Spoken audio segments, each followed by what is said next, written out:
جانتے ہیں یہ دنیا چل رہی ہے، سفر کر رہی ہے، طولانی اور محوری گردش میں دنیا سفر کر رہی ہے، لیکن کسی آدمی کو یہ اندازہ نہیں ہے کہ دنیا زمین جو ہے وہ چل رہی ہے۔ کیوں؟ وجہ اس کی یہ ہے کہ زمین کی گردش اتنی تیز ہے کہ اس تیزی کی بنیاد پر ہمیں یہ محسوس نہیں ہوتا کہ ہماری زمین چل رہی ہے۔ آپ ہوائی جہاز میں سفر کریں، ہوائی جہاز کی جو رفتار تیز ہو جاتی ہے تو وہاں سیٹ پر بیٹھے بیٹھے یہ اندازہ ہی نہیں ہوتا کہ ہم چل رہے ہیں۔ ایسے ہی ریل میں آپ دیکھتے ہیں، ریل میں جب آپ تیز ریل میں بیٹھتے ہیں، آپ کوئی کتاب پڑھنا شروع کر دیں یا کسی سے باتیں کرنا شروع کر دیں تو آپ کے اندر سے وہ سفر کا جو احساس ہے وہی ختم ہو جاتا ہے۔ جب تک آپ سفر کی طرف اپنے ذہن کو متوجہ نہ کریں، جب تک آپ ذہن میں یہ بات نہ دہرائیں کہ ہم ریل میں سفر کر رہے ہیں، تو آپ کے ذہن سے ریل میں سفر کرنا جو ہے وہ حذف ہو جاتا ہے۔ یہ تو تیز رفتاری کی بات ہوگی، ایک انسان ہے اس زمین پر چل رہا ہے، اگر اس کا ذہن اس بات میں ہے کہ میں زمین پر چل رہا ہوں، ابھی کتنی دور آ گیا، ابھی کتنی دور آ گیا، ابھی کتنی دور آ گیا، تو وہ سفر اس کے لیے عذاب بن جاتا ہے۔ لیکن اگر وہ کسی خیال میں کہیں اور اس کی مرکزیت ہے، وہ سڑک پر چل رہا ہے، تو 2-3 گھنٹے کے بعد جب وہ اپنی جگہ پہنچتا ہے تو اسے حیرت ہوتی ہے، اچھا میں آ گیا، اتنی جلدی آ گیا۔ اور جب وہ گھڑی دیکھتا ہے تو دیکھتا ہے 2-3 گھنٹے گزر گئے۔ رفتار کی تیزی میں تو ذہن ہٹ ہی جاتا ہے، لیکن اگر رفتار کم ہو اور انسان کا ذہن اس رفتار کی طرف سے ہٹ جائے تب بھی فاصلے اور ٹائم جو ہے حذف ہو جاتا ہے۔ آپ نے دیکھا ہوگا اگر آپ ذہنی طور پر مطمئن ہیں، خوش ہیں،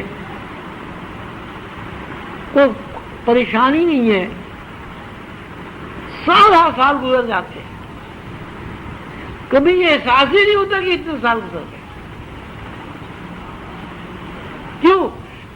اس لیے کہ خوشی میں ذہن کی رفتار تیز ہو جاتی ہے، خوشی میں ذہن کی رفتار اتنی زیادہ تیز ہو جاتی ہے کہ آپ کو یہ احساس ہی نہیں ہوتا کہ 10 سال گزر گئے، 5 سال گزر گئے، 2 سال گزر گئے۔ اس کے برعکس پریشانی میں، انتظار میں، تکلیف میں، مستقبل کے اندیشوں میں ذہن کی رفتار ایسا لگتا ہے کہ جیسے کسی ایک نقطے پر ٹھہر گئی۔ پریشانی کا ایک دن 1 سال کے برابر لگتا ہے بعض اوقات،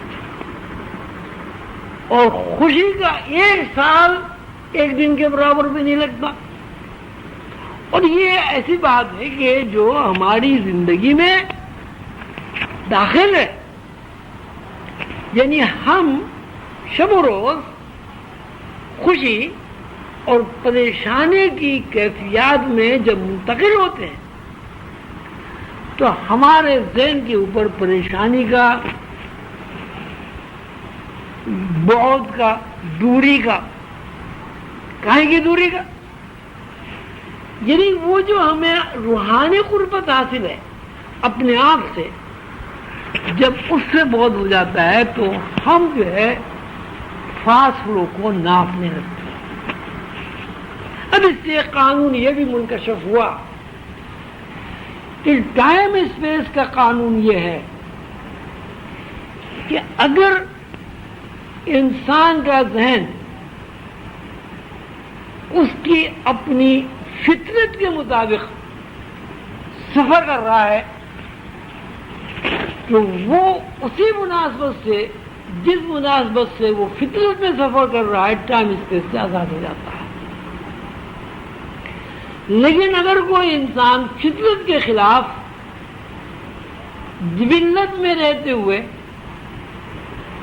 فطرت کے ساتھ نبرد آزمائی کرتا ہے، پنجہ کشی کرتا ہے، یا فطرت سے بغاوت کرتا ہے، تو اس کے اوپر ٹائم اسپیس مسلط ہو جاتا ہے۔ جنت اور دنیا کا جو نظام اللہ تعالی نے قائم کیا ہے وہ یہی ہے کہ جنت میں ٹائم اسپیس کی پابندی نہیں ہوتی، جنت میں پابند حواس نہیں ہوتے۔ اس کے برعکس دوزخ میں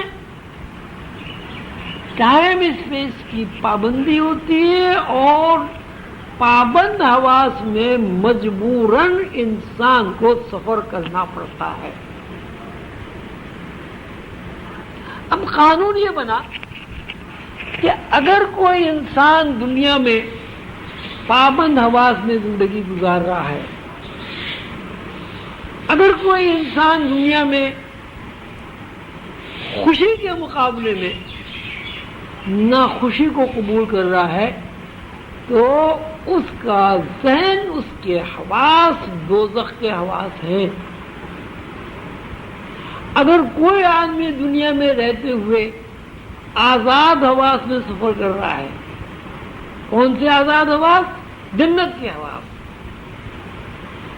تو یہ دنیا اس کے لیے جنت ہے۔ اسی بات کو رسول اللہ صلی اللہ علیہ وسلم نے فرمایا کہ ہر آدمی اپنی جنت، اپنی دوزخ ساتھ لیے پھرتا ہے۔